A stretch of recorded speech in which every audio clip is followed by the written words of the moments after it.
मचियाही बैठली सासू त बहुवरिया रज करई बहुवरिया रज करई हो। सासू भोरे उठी देखले सपनवा सपनवा बड़ा सुंदर सपनवा मन भावन हो।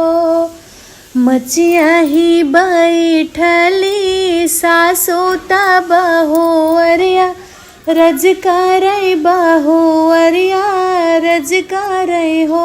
सासू भोरे उठी देखे एक सपनवा सपन मन भावन सपन बड़ा सुंदर हो। छोटई छोट दुई जोगी आया गनवा हमरे आए आंगनवा हमरे आए नी हो। ओ तो आई के बैठे दहलिजिया बहुत निक लागई बहुत निक लागई हो।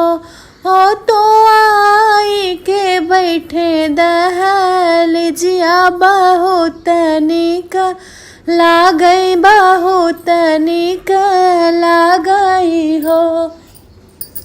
छोटई छोट दुई जोगी आया गनवा हमरे आए निया गनवा हमरे आए नी हो।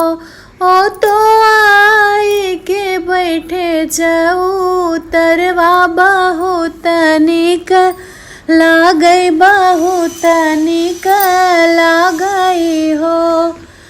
इतनी बचन सुनी सासू बाहू के समझावई बाहू के समझावई हो।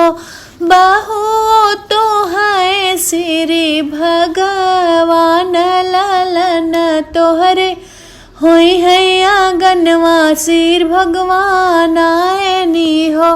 बाहू तो है प्रभु श्री राम आंगनवा तोहरे आए लालनवा तोहरे होई हई हो। 8 महीनवा के बीतत नवए के लागत नवए के लागत हो।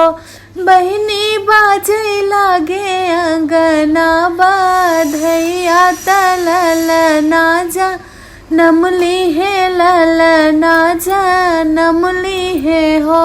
बहिनी उठे लाया गनवा में सोहर बाजन लागे बाजन बाजन लागे बाजन हो।